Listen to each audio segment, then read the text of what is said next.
بسم اللہ الرحمن الرحیم۔ مسبوق جس کو شروع سے امام کے ساتھ کل یا بعض رکعتیں نہ ملی ہوں۔ مسبوق اس کو کہتے ہیں جس کو شروع سے امام کے ساتھ کل یا بعض رکعتیں نہ ملی ہوں اور امام کے ساتھ شامل ہونے کے بعد سے آخر تک شامل رہا۔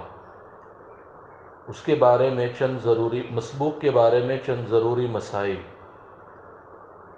نمبر 1، مسئلہ: مسبوق امام کے آخری قعدے میں تشہد تو پڑھے گا یعنی التحیات، لیکن تشہد کے بعد درود اور دعا نہ پڑھے، بلکہ پسندیدہ یہ ہے کہ اشہد ان لا الہ الا اللہ وان محمدا عبدہ ورسولہ بار بار پڑھتا رہے، اور صحیح یہ ہے کہ تشہد یعنی التحیات ایسا آہستہ پڑھے کہ امام کے سلام کے قریب فارغ ہو۔ نمبر 2، مسئلہ: جب امام نماز کا سلام پھیرے تو مسبوق کا امام کے ساتھ سلام پھیرنا جائز نہیں۔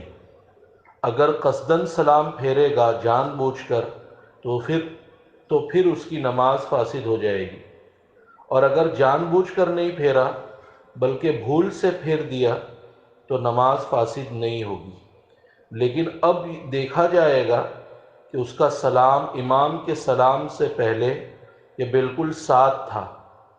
اگر امام کے سلام سے پہلے یا بالکل ساتھ تھا تو اس پر سجدہ سہو نہیں، لیکن ایسا ہونا بہت نادر یعنی ایسا بہت کم ہوتا ہے۔ اور اگر مسبوق کا سلام امام کے سلام کے کچھ بھی بعد ہوا ہو تو اس پر سجدہ سہو واجب ہے۔ اگر مسبوق کا سلام امام کے سلام سے پہلے یا بالکل ساتھ تھا تو اس پر سجدہ سہو واجب، ایسا بہت کم ہوتا ہے۔ اور اگر مسبوق کا سلام امام کے سلام کے کچھ بھی بعد ہوا ہو تو اس پر سجدہ سہو واجب ہے۔ یہی صورت عام طور سے پیش آتی ہے، لہذا مسبوق اپنی فوت شدہ رکعتیں پوری کر کے اخیر میں سجدہ سہو کرے۔ نمبر 3، اگر امام پر سجدہ سہو واجب ہوا ہو اور وہ سجدہ سہو میں جانے کے لیے سلام پھیرے تو اس وقت مسبوق کو امام کے سجدہ سہو کے وقت امام کے ساتھ سلام پھیرنا جائز نہیں، بلکہ وہ امام کے سلام پھیرتے وقت بدستور قعدے میں بیٹھا رہے، پھر امام کے ساتھ سجدے میں جائے اور نماز کے ختم کرنے کے بعد اپنی نماز پوری کرے۔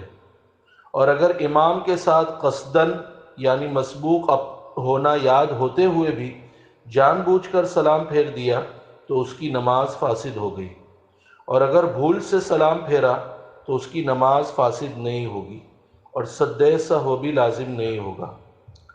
نمبر 4، مسئلہ: اگر اپنا مسبوق ہونا تو یاد تھا لیکن یہ مسئلہ معلوم نہیں تھا کہ مسبوق کو سلام سہو میں سجدہ سہو کے سلام میں امام کی اتباع نہیں کرنی چاہیے، اس لیے مسبوق نے امام کے ساتھ سجدہ سہو کا سلام پھیر دیا تو بھی اس کی نماز فاسد ہو جائے گی، اور یہ قصداً سلام پھیرنا کہلائے گا کیونکہ جہالت عذر نہیں ہے۔